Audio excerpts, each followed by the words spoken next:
नमस्कार प्रिय दर्शकों, हाजिर हूं मैं लेकर कार्यक्रम आपकी समस्या समाधान हमारा।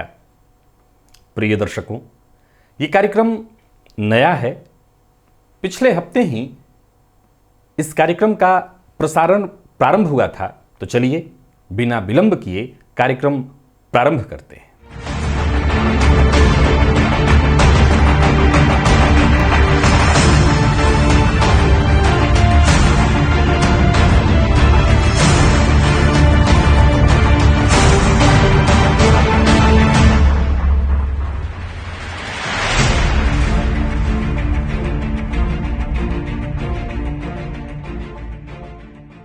मैं आपको बता दूं, एक बड़ी संख्या में दर्शकों के प्रश्न मुझे प्राप्त हुए हैं, परंतु एक समस्या है। उन प्रश्नों को देखने से ऐसा प्रतीत हो रहा है, उसमें कुछ प्रश्न तो सवाल आपके जवाब हमारे के हैं और कुछ प्रश्न ज्योतिष जिज्ञासा के। मैंने पहले ही कहा था, फिर दोहरा देता हूं। प्रिय दर्शकों, इस कार्यक्रम का मूल उद्देश्य है आपकी समस्या का समाधान बताना। ये प्रश्नोत्तरी का कार्यक्रम नहीं है। अगर आप किसी समस्या से जूझ रहे हैं तो उसका क्या उपाय हो, उसमें भी ये बात ध्यान रखना है कि प्रश्न जब सार्वभौमिक होंगे उन्हीं प्रश्न को मैं लूंगा। अर्थात अगर उपाय मैं बता भी रहा हूं तो उस उपाय से केवल आपको नहीं, वरन ऐसी परेशानियों वाले लोग और भी जो हों, उनके भी वो उपाय काम आ जाए।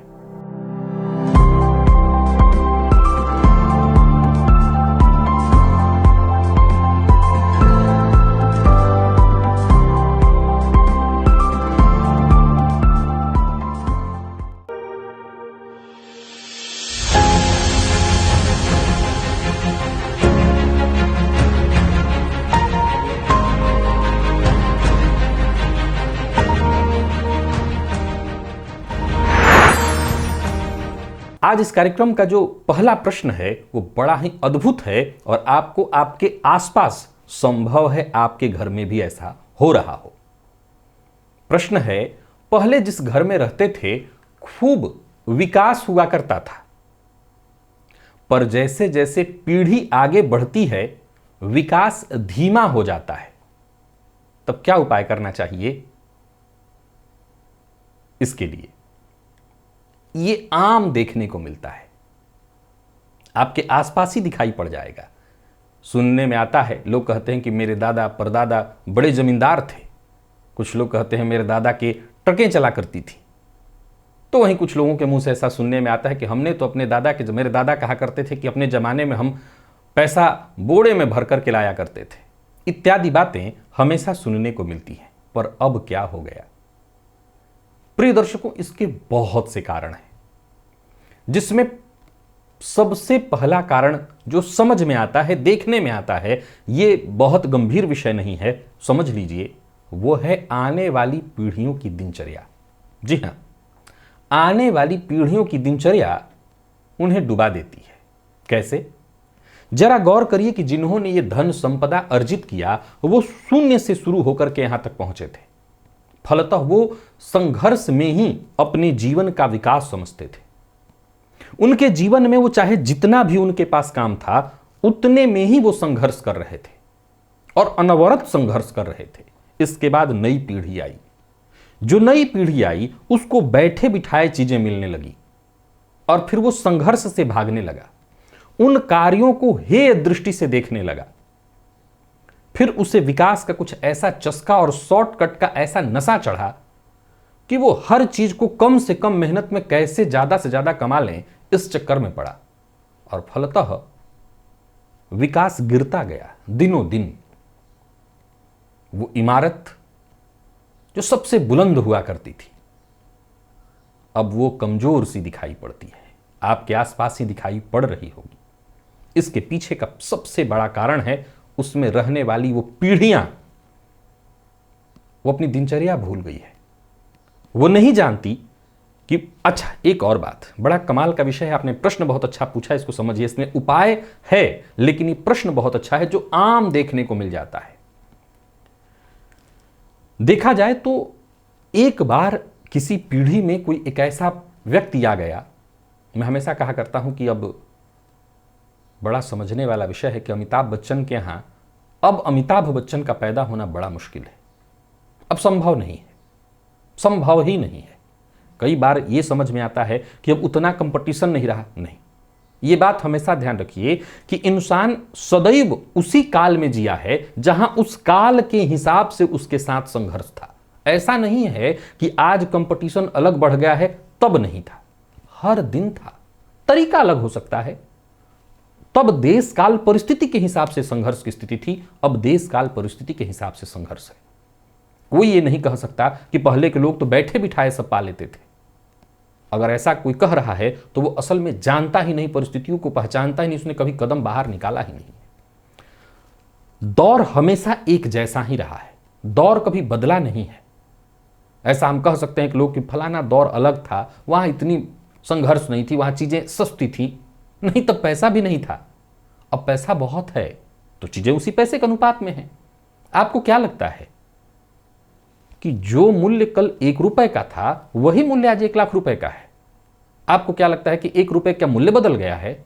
नहीं, 1 रुपए का मूल्य 1 लाख रुपए में जो आपको दिखाई पड़ रहा है वो बराबर की ही गणना है, उसमें कोई अंतर नहीं आया है। मैं 1 रुपए की बात कर रहा हूं, 100 रुपए की नहीं। 100 रुपए तो बहुत बड़ी बात हुआ करती थी, तब आने में लोग जानते थे।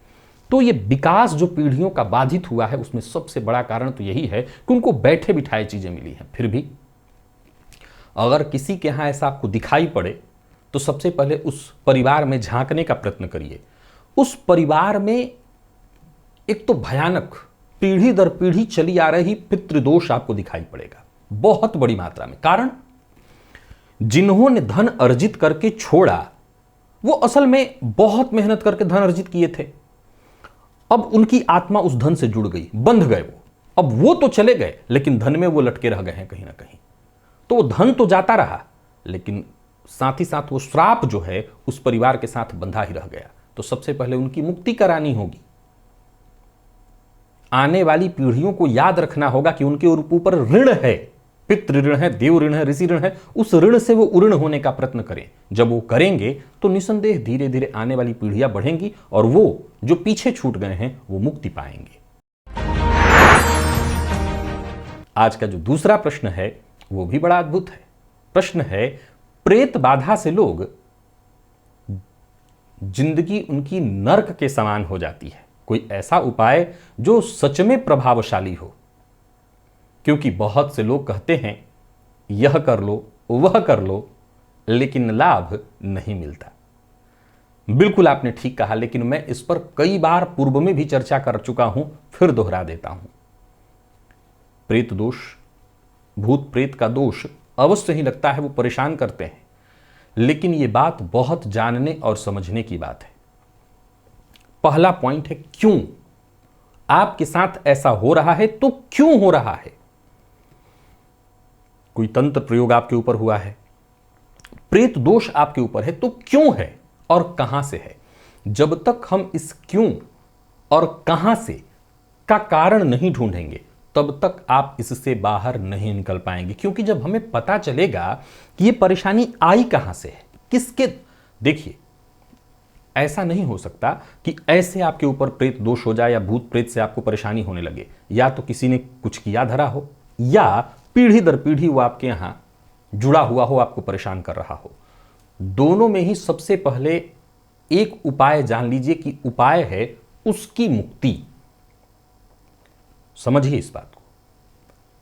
अगर आपके पास बहुत बड़ी शक्ति हो, कम से कम ऐसी तो हो ही कि आप इंसानों को जैसे चाहें वैसे नचा लें, पर इसके बावजूद एक इंसान के वश में होकर के या किसी के वश में होकर के आप उसके इशारे पर नाच रहे हो, तो इससे ज्यादा आपको तकलीफ देने वाली कोई चीज नहीं होती।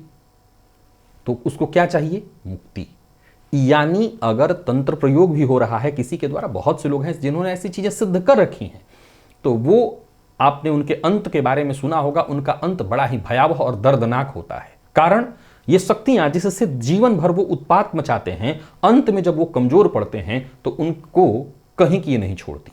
तो या तो किसी ने सचमुच तंत्र प्रयोग किया हुआ हो जिसके चलते भूत प्रेत का दोष है, तो उससे मुक्ति चाहिए, वो मुक्ति आप सुलभ कराइए उसके लिए, जो कि आपकी साधना, आराधना या उसके लिए किए गए आपके पूजा पाठ से होता है। जिसकी सबसे पहले सरल उपाय इसका यही है कि त्रिपिंडी श्राद्ध कराया जाए, नारायण बलि कराया जाए। अब हमें अगर ये पता चल जाए, जैसा एक तो हुआ किसी ने किया हुआ है, दूसरा ऐसा नहीं है, पीढ़ी दर पीढ़ी चली आ रही है, या किसी व्यक्ति विशेष को ऐसा प्रेत दोष किसी कारण विशेष से लग गया है, तो सही जानकारी पहले तो निकले कि ये कहां से है। ध्यान रखिए, आपने जो प्रश्न पूछा, मैं उस प्रश्न का जवाब आपको समझा रहा हूं, उपाय बता रहा हूं। पहले उसकी जानकारी निकालनी होगी कि ये प्रेत है कहां से, किस कारण से ये व्यक्ति को परेशान कर रहा है, उसका कारण जानना जरूरी है, क्योंकि जब तक कारण नहीं जानेंगे निवारण नहीं कर सकते हैं। ऐसे किसी ने आपको कह दिया, क्योंकि आज के इस परिवेश में 99 बार आपसे केवल झूठ बोला जाता है कि आपको प्रेत दोष है, आपको फलाना दोष है, प्रेत भूत प्रेत आपको परेशान कर रहे हैं। ये 99 बार झूठ बोला जाता है, एक बार ही सत्य बोला जाता है। और जहां सचमुच है, तो अगर पता चल जाए कि ये कहां से है, क्यों है, किसके द्वारा किया गया है, या पीढ़ी दर पीढ़ी है, तब तो फिर सबसे उसका निदान ढूंढा जा सकता है, उसकी मुक्ति का निदान किया जा सकता है। अगर नहीं तो उसके लिए तब भी दो प्रकार के उपाय बनते हैं, एक तो त्रिपिंडी श्राद्ध और दूसरा है उतारा। उतारा का प्रयोग मैंने पूर्व में भी बताया था, आज दोहरा देता हूं कि जिस व्यक्ति के ऊपर प्रेत दोष या भूत प्रेत इत्यादि का दोष दिखाई पड़े, जिससे वो पीड़ित दिखाई पड़ रहा है, किसी भी रविवार के दिन उसको प्रातःकाल ही बिठा करके स्नान आदि से निवृत्त करा करके उसको बिठवा लीजिए सामने, और कुछ सामग्रियां लगती हैं जिसमें बलि देना होता है। बलि के लिए चावल, काला उड़द एक में ही पका करके और साफ बर्तन में पकाना होगा। उसको एक बांस की डलिया में पत्तल इत्यादि बिछा करके रखना होगा, उस पर दही डालना होगा, पापड़, काला कपड़ा, एक चौमुखी दिया तेल का, तिल तेल का, एक पात्र में पानी, मिट्टी के ही पात्र में पानी, ये सब कुछ उसमें रखना होगा। उस भोजन का, वो भोजन है, जो भी प्रेत है उसको भोजन चाहिए, तो उसका वो भोजन है, वो सब एक जगह करके उसकी पूजा कराई जाती है, जो पीड़ित व्यक्ति है उसके हाथों, और उसमें दिया जलता रहेगा, उसके माथे से उबार करके 7 बार, और घर से बाहर दक्षिण दिशा में रखवा दिया जाता है। इससे भी प्रेत दोष से शीघ्रातिशीघ्र शांति मिल जाती है। त्रिपिंडी श्राद्ध भी इसका सबसे श्रेष्ठ उपाय है। तीसरा प्रश्न जो आम लोगों के मन में उत्पन्न होता है, यदि माता पिता जीवित हों और पुत्र की कुंडली में पितृदोष हो तो क्या त्रिपिंडी श्राद्ध किया जा सकता है? ये प्रश्न लगातार अनवरत लोगों के मन में उत्पन्न होते हैं, और इसका जवाब है बिल्कुल किया जा सकता है। त्रिपिंडी श्राद्ध जो है ये वैदिक श्राद्ध है। त्रिपिंड, ब्रह्मा विष्णु महेश। अब अगर माता पिता जीवित हैं तब भी किया जा सकता है। इसमें जब भी आप त्रिपिंडी कहीं करते देखें तो इसमें न तो कोई बाल इत्यादि उतारने की कोई विधि की जाती है, ऐसा कुछ भी नहीं होता। ये एक वैदिक श्राद्ध है जहां ब्रह्म सूक्त, रुद्र सूक्त और पुरुष सूक्त का पाठ होता है। तीनों जो पिंड हैं उसमें उसकी पूजा की जाती है वैदिक विधि विधान से, तो वो कोई भी कर सकता है। माता पिता के जीवित रहते भी किया जा सकता है, यहां तक कि छोटे से छोटे बच्चे से कराया जा सकता है। इसमें कहीं कोई प्रश्न चिन्ह है ही नहीं। आज का जो चौथा प्रश्न है वो है, जीवन में कर्ज से मुक्ति नहीं मिलती तो क्या करें? आमदनी बढ़ाते हैं और कर्ज और ब्याज उससे ज्यादा बढ़ रहा है। सभी धार्मिक कार्य कर रहे हैं, जब तब पूजा पाठ दान, फिर भी हजारों रुपए ब्याज में जा रहे हैं। मन बड़ा दुखी है, उपाय बताइए। देखिए, मैं बता दूं कि जब आपने लिया था कर्ज तो आपका मन तो खुश था, अब जब ब्याज देना पड़ रहा है तो दुखी क्यों? ये तो गलत है ना। जब आपने लिया था तब तो आप खुश थे, उस दिन आपको शांति मिली थी। जरा सोच के उस दिन को याद करिए कि जिस दिन ये कर्ज मिला था क्या आपको शांति नहीं मिली थी उस दिन? अब जब ब्याज देना पड़ रहा है तो आपका नींद क्यों उड़ रहा है? तो आपको सबसे पहले तो उसी प्रेम से ब्याज देना होगा।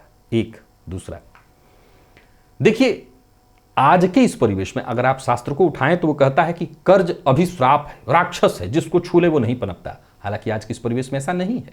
कर्ज लेने वाले खूब विकास कर रहे हैं।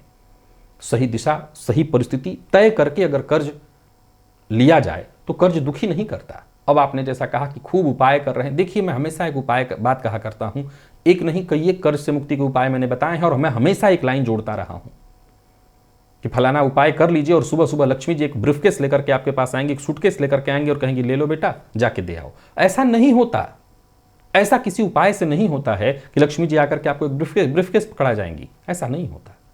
उपाय आपका ऋण नहीं उतारता। ऋण तो आपको आपके कर्मों से धन आएगा और उसी से ऋण से मुक्ति मिलेगी, न कि उसके लिए आप कोई पूजा पाठ कर लीजिए और ऋण से मुक्ति मिल जाएगी। कुंडली के कोई दोष हो जिसके चलते ऋण से मुक्ति नहीं आपको मिल रही है। और सबसे बड़ी बात तो यह है कि हमारा गलत मैनेजमेंट ही हमें ऋण में फंसा देता है। अगर आप ऋण में, और आपके जैसे जितने भी लोग ऋण में हैं, उनमें एक चीज कॉमन पाता हूं मैं कि उनका मैनेजमेंट बड़ा ही गलत था, बहुत गलत मैनेजमेंट, और फलतः वो फंसे। बड़ा सही है और बड़ा सरल है। एक समय था कि कहते थे कि तेते पांव पसारिए जेती लंबी सौर, और आज का समय है कि चादर अगर छोटा है कोई बात नहीं है, पैर मोड़ के उतना नहीं करना, पैर हम बड़ा ही रखेंगे, चादर बड़ा खरीद लेंगे, कोई बुराई नहीं है। आज की सोच अच्छी है, परंतु खरीदने से पहले आगे पीछे सब सोच लो भाई, तब आगे बढ़ो। कोई बुराई नहीं कि हमारी गति थोड़ी धीमी हो, हम अपने गंतव्य तक पहुंच जाएं। इस अवस्था में जबकि इंसान फंस जाता है, न तो वो कहीं अपने गंतव्य तक पहुंच पाता है, न कुछ जूझ जाता है। मैं आपकी परिस्थिति को समझ सकता हूं। मैं एक ही उपाय आपको कहना चाहता हूं। देखिए, सारे उपाय अपनी जगह, इसका जो मैं अभी हाल फिलहाल के दिनों में एक उपाय बताया था, गन्ने के रस से हवन, ये बड़ा ही श्रेष्ठ उपाय है। और इस उपाय को मैं, देखिए क्या लगता है आपको कि ये जो उपाय मैं आप लोगों को बताता रहता हूं, आप YouTube खोल लीजिए, वीडियो खोल लीजिए, और आपको पता चलेगा कि चुटकी ऐसे बजाओ, 1 रुपए का सिक्का वहां रख दो, रुपए बरसने। मैं ऐसे उपाय कभी किसी को नहीं बताता, क्योंकि ऐसे उपाय होते ही नहीं हैं। ये वीडियोज हैं जो आनंद देने के लिए चुटकुले के रूप में हैं, आप इसको मजे के लिए देखिए। ऐसा कोई उपाय नहीं होता। इस तरह के उपाय जो 2 मिनट में हो जाएं और आपकी समस्या का समाधान हो जाए, फिर तो कहना ही क्या था। ऐसा कुछ नहीं होता, लगातार करते रहना पड़ेगा। तो मैंने एक सरल उपाय तो नहीं था, ये कठिन ही था। श्री सूक्त से ह्रीम बीज से संपुटित श्री सूक्त से गन्ने के रस से हवन करने का विधान मैंने बताया था। यह उपाय धनदायक प्रयोग है। लेकिन सवाल यह उठता है कि धनदायक का क्या मतलब? लक्ष्मी जी की वर्षा होने लगेगी? होगी, कर्मों की बदौलत। आपको कर्म भी करना पड़ेगा। याद रखिए कि बिना कर्म किए कुछ भी नहीं हो सकता। कर्म ही एकमात्र वो मार्ग है जो आपको आपकी परेशानियों से बाहर निकाल सकता है। तो कर्म करते हुए अगर आप प्रयत्न करें तो निसंदेह आप परेशानियों से बाहर अवश्य निकल जाएंगे। और घबराइए मत, जब लिया था तो नहीं घबराया, अब क्या घबराना? अब तो उखल में सर डाल दिया है, अब घबराने से काम नहीं चलेगा। अब तो उखल में सर जब पड़ा हुआ है तो सर बचे या जाए अब तो फर्क नहीं पड़ता, अब तो इससे भिड़ना पड़ेगा, लड़ना पड़ेगा। उपाय यही है, ये उपाय है, भागना उपाय नहीं है, टिके रहना उपाय है। टिके रहिए। हाँ, ये जो गन्ने के रस का उपाय मैंने बताया, ये करके देखिए, प्रार्थना करिए मां से। याद रखिए कि जब इंसान परेशान होता है तो वो सोचता है कि कौन सा वो चुटकी बजाने वाला उपाय हो जो उसे समस्या से बाहर निकाल दे। आपको क्या लगता है मैं कभी उपाय क्यों नहीं बताता था? मेरे कार्यक्रम अगर आप देखते हैं तो 100 कुंडली देखूं तो 1-2 उपाय मैं पूजा पाठ करने के लिए कहता था। क्यों? मुझे नहीं आता कि मैं कह दूं कि यहां चुटकी बजा दो, वहां। ऐसा नहीं होता। वो उपाय नहीं है, वो बेतुके उपाय हैं, वो टाइम पास, आपको मजा लेने के लिए, उनका व्यूज बढ़े, वो उसके लिए। वो यूट्यूबर है, मैं यूट्यूबर नहीं हूं, मैं ज्योतिषी हूं, और वो बातें ही आपको बता सकता हूं जो शास्त्रीय है। तो आपको मेहनत करनी पड़ेगी, श्रद्धा के साथ ये प्रयोग करके देखिए, जरूर मां की कृपा होगी। और एक और प्रश्न है, धन भाव, लाभ भाव, कर्म भाव, भाग्य भाव और लग्नेश। इन्होंने लिखा है, अर्थात कन्या लग्न और उसमें बुध, शुक्र और चंद्रमा तीनों 6वें भाव में हैं, उपाय बताइए। मैं ये प्रश्न इसलिए नहीं लिया क्योंकि ये व्यक्ति विशेष का प्रश्न है। मैं ये प्रश्न इसलिए लिया कि अगर आपकी कुंडली में लग्न के साथ और भी बहुत सारे ग्रह 6वें, 8वें या 12वें में हैं तो ये कुछ कहना चाहते हैं, उसे समझने का प्रयत्न करिए। इन्होंने 3-4 भावों के स्वामियों को बताया है 6वें भाव में। ये अवयोग है, जानते हैं। लग्नेश जब 6th में होता है संघर्ष बढ़ा देता है जीवन में। जन्म कुंडली में जब ज्यादा से ज्यादा ग्रह या ज्यादा से ज्यादा भावों के स्वामी 6th में चले जाएं तो ये कुंडली आपसे कहना चाहती है जीवन में रिस्क लो, रिस्क लो, रिस्क से भागो मत। और जब जन्म कुंडली में ज्यादा से ज्यादा ग्रह 8म भाव में चले जाते हैं तो समझ लीजिए ये कहता है गुप्त रीति से काम करो, अपनी बातों का बतंगड़ मत बनाओ, सबको सुनाओ मत, सबको दिखाओ मत, करो, लोग आपको आपके काम से जाने, पहले ही हल्ला मत मचा दो। और 12वें में हो तो भी मैंने कहा था कि कोई भी काम शुरू करिए, ज़्यादा से ज़्यादा ग्रह 12वें में हो तो ये बात ध्यान रखिए, मैंने भाग्येश को लेकर के समझाया था कि कोई भी काम शुरू करिए उसको बीच में अधूरा मत छोड़िए, उसे पूरा करिए, जीवन में आप कभी भी असफलता का मुंह नहीं देखेंगे। तो प्रिय दर्शकों, आज इतने ही उपाय लेकर के मैं आप सबके सम्मुख उपस्थित हुआ था। आशा करता हूं इससे संबंधित जितने लोगों की कुंडली में समस्या होगी वो इन उपायों को समझेंगे और अपने जीवन को सुखद बनाने का प्रयत्न करेंगे। इजाजत दीजिए, पुनः मुलाकात होगी, तब तक के लिए नमस्कार।